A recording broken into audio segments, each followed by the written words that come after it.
ஏடும் எழுத்தும் படிக்கவில்லை, என்ன எனக்கே பிடிக்கவில்லை.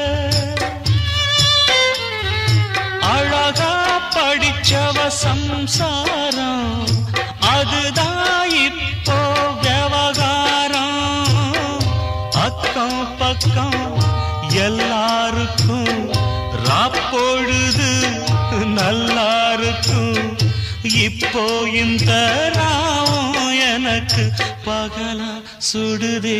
ஏன் நான் தந்தனத்தம் பாட்டு தாளமில்லை, ஏன் துக்கம் எதுவும் கேட்க ஆளுமில்லை. நல்ல வைரக்கல்லு பக்கத்தில உப்பத்தான் சேர்த்து வச்சதங்க சாமி செஞ்ச தப்புத்தான். நான் உப்புத்தான், நான் தந்தனத்தம் பாட்டு தாளம்.